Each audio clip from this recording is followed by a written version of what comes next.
Well, hey, once again, this is Wild Bill here, Studio A, with another grain of salt,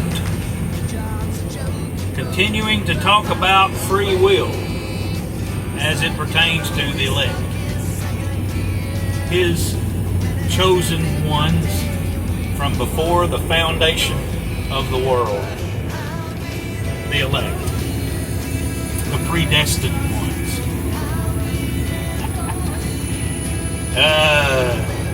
And then the big question, what about free will? Did he not give free will to everybody? My response to that is, did he? Are you and I supposed to have free will? I mean, is that what he guaranteed us?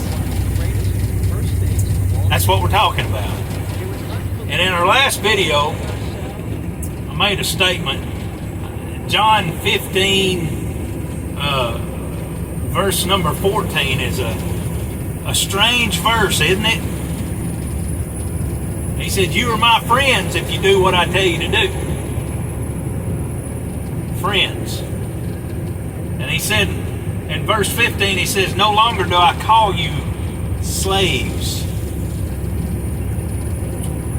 We could say this, no longer do I only call you slaves.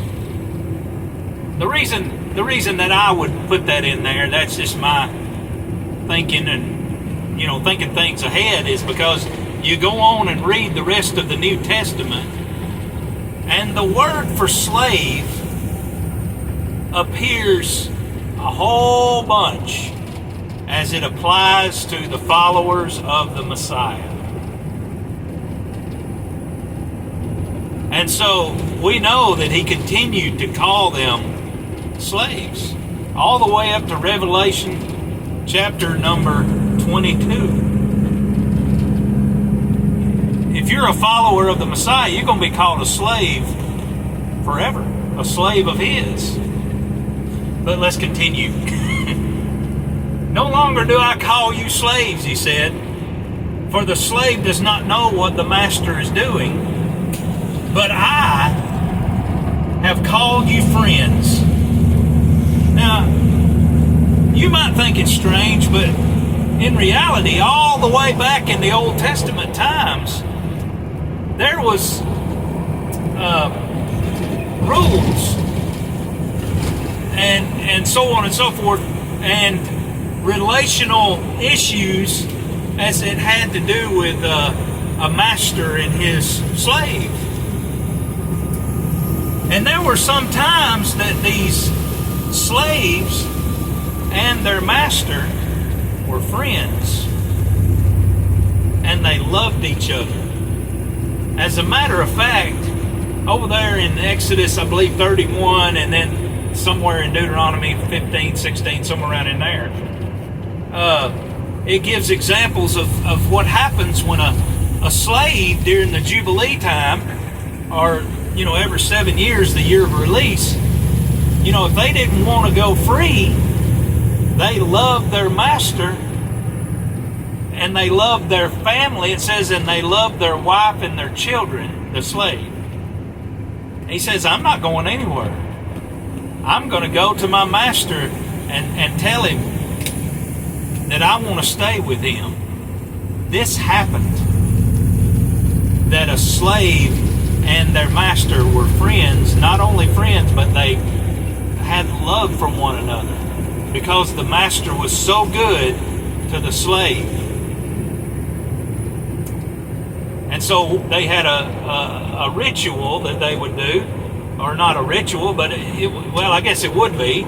They would go to the doorpost and the master would pierce the slave's ear, basically put a hole in it, and that marked him as a permanent slave of his. So the perfect relationship was when a master loved and cared for his slave the way that he should, and the slave loved and cared for his master the way that he should. Interesting. And Paul talks about these things over in, I think, 1 Corinthians. We'll get to that eventually. So it's not strange, this relationship where a master and the slave are friends. And Jesus, who is master of all, says, no longer do I call you slave, but I call you friends.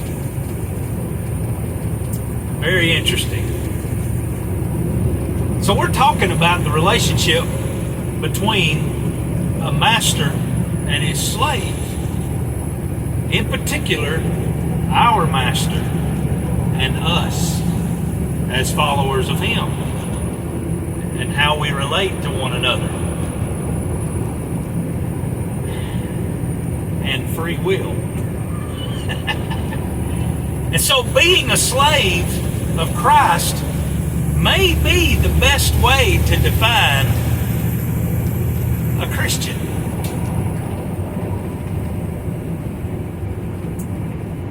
We are, as believers, slaves of Christ.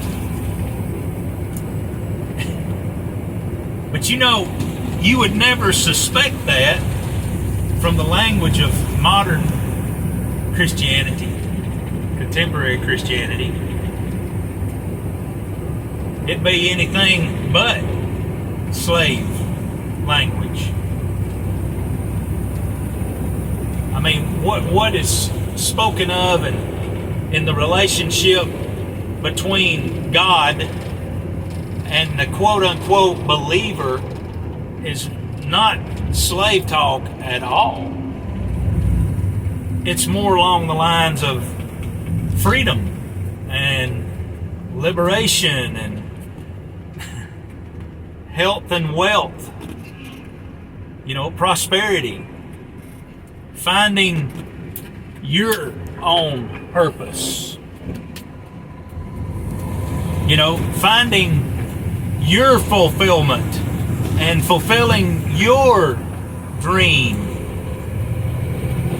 I mean, we often hear the statement, God loves you unconditionally, and He wants you to be all that you want to be.